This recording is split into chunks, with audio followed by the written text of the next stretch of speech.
évidemment extrêmement heureux et honoré de vous accueillir tous pour cette soirée de lancement de ce festival, ce deuxième festival du film européen. Alors c'est le deuxième, mais ça n'a pas été le plus facile. Alors je voudrais vous expliquer un petit peu ce soir la genèse de ce festival, et puis aussi vous dire quelques mots sur la raison d'être finalement de ce festival du film européen. Alors un petit peu sur la genèse, deuxième festival du film européen, il devait avoir lieu au mois de juin de cette année. Et puis, circonstances obligent, vous connaissez tous les circonstances qui ont perturbé, si je puis dire, le cours normal de nos vies et de nos événements ces derniers mois. Circonstances obligent, nous avons dû faire un choix. Mon équipe est venue me voir au mois de mai, je crois que c'était juste à la sortie du confinement, en me disant que fait-on ?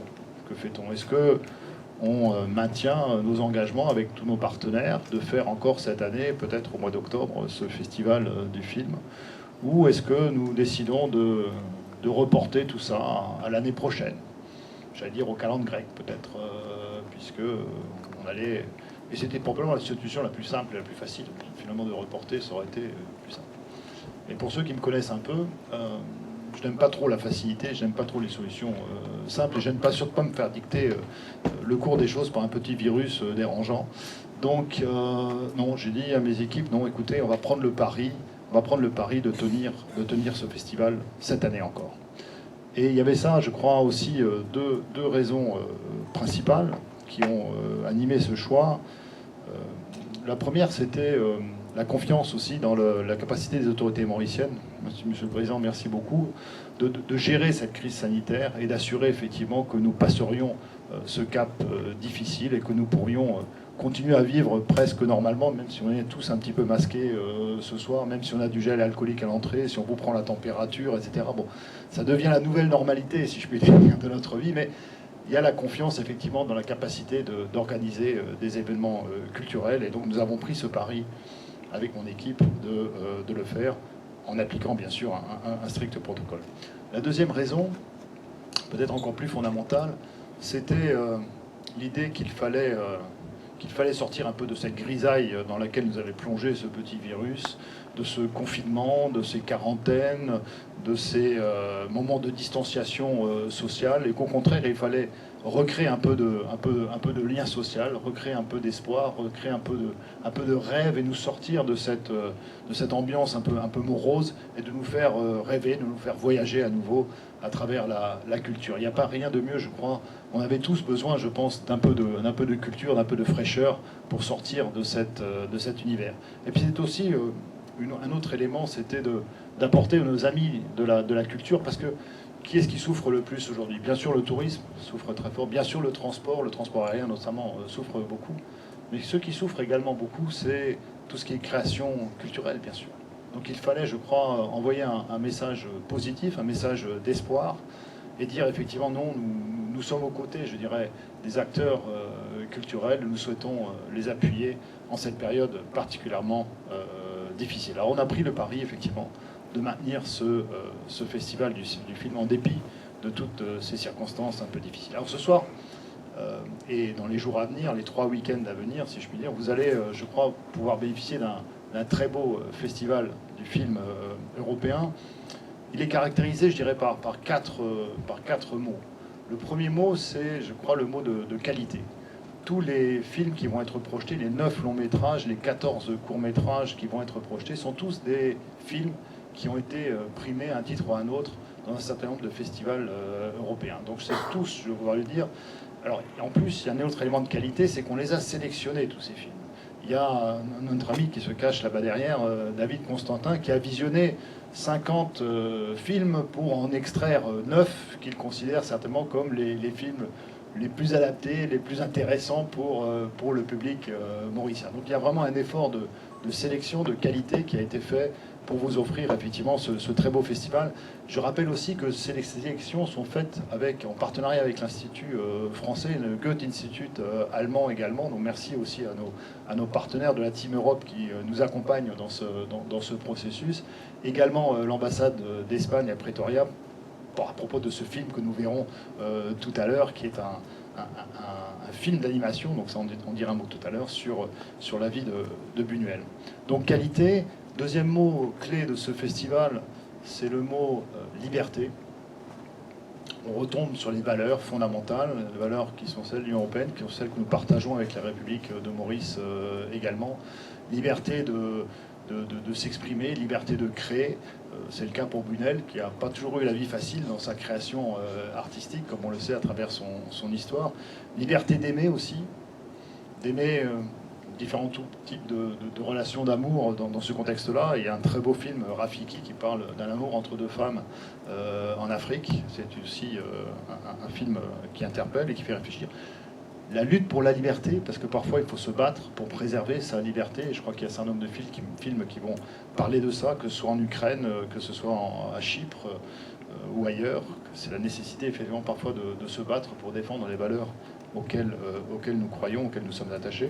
Puis il y a des choses un peu plus légères, parfois la liberté de circuler. La liberté de circuler pour les êtres humains, la liberté de circuler aussi pour les animaux.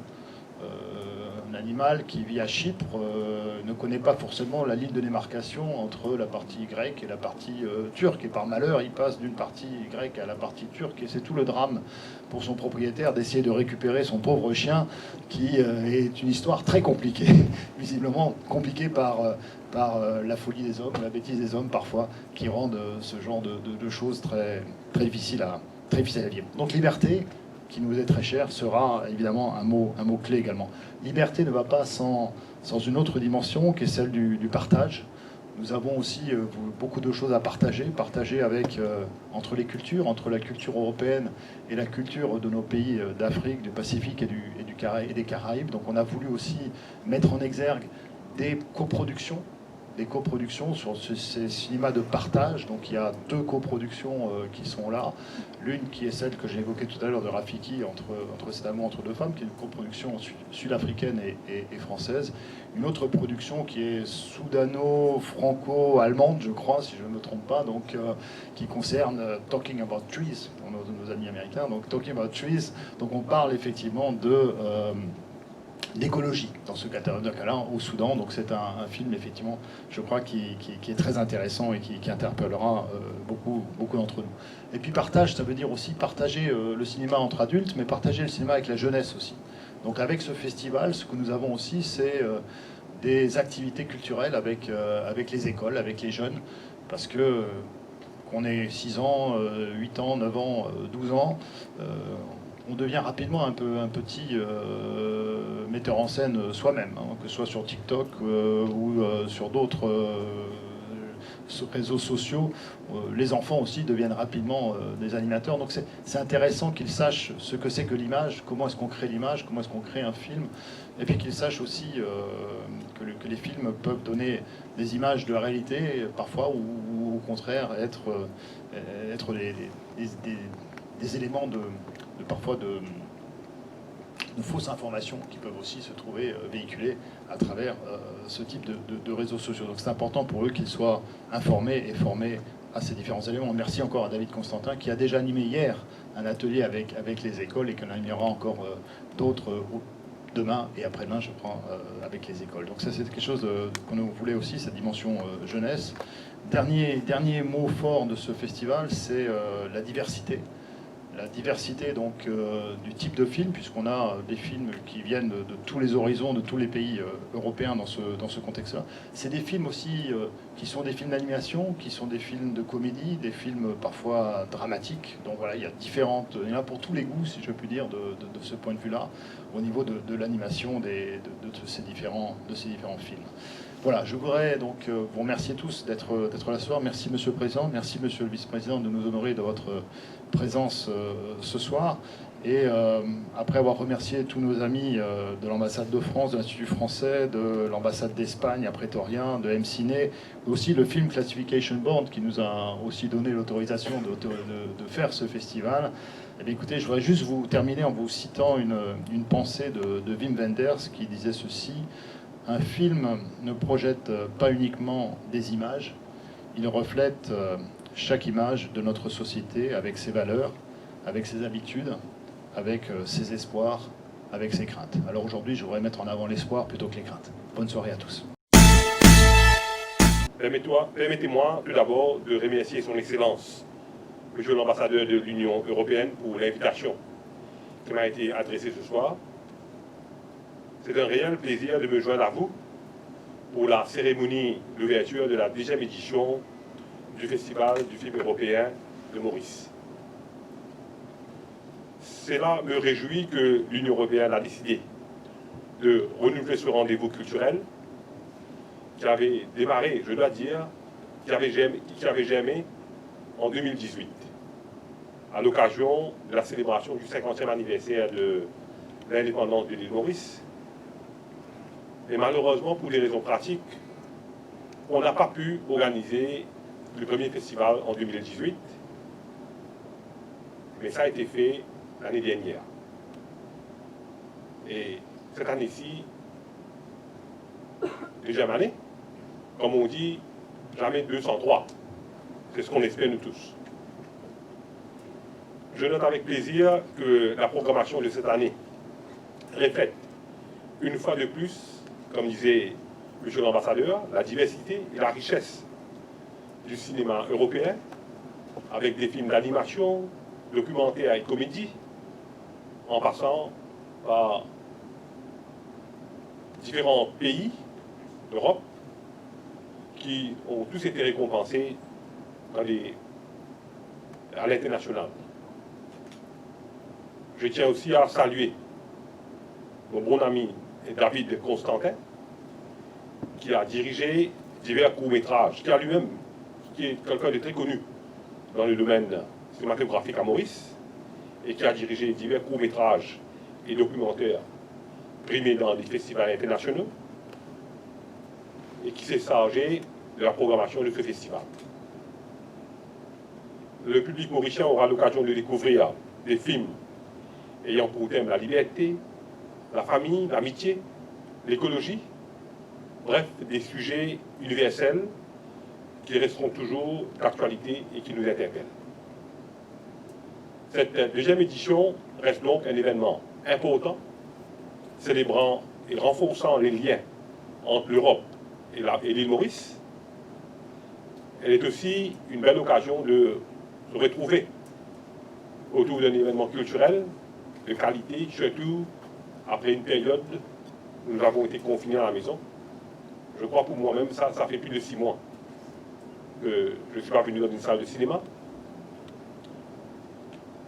Nous nous sentons tous heureux, chanceux de pouvoir nous réunir autour d'un film, mais nous avons quand même une pensée spéciale au peuple européen qui fait face à des difficultés énormes avec un risque de deuxième vague. Et nous souhaitons quand même que les mesures qui vont être prises vont être efficaces et nous prions pour eux. Maurice et l'Union européenne partagent d'excellentes relations basées sur l'amitié, des valeurs communes, de coopération, des relations économiques et commerciales constructives qui se sont intensifiées au fil des années. L'Union européenne a été étroitement associée au développement et à la diversification de l'économie mauricienne.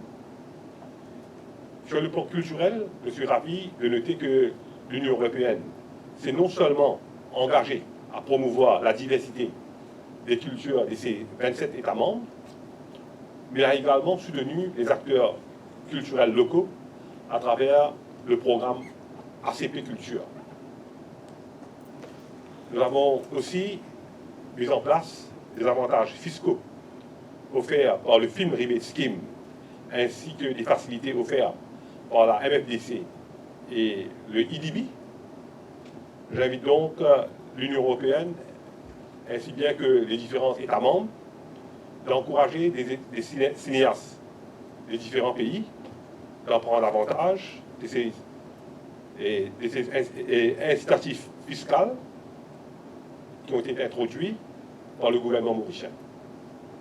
Et surtout que nous savons tous que le monde va passer par des moments très difficiles en termes économiques, et la solidarité est de rigueur.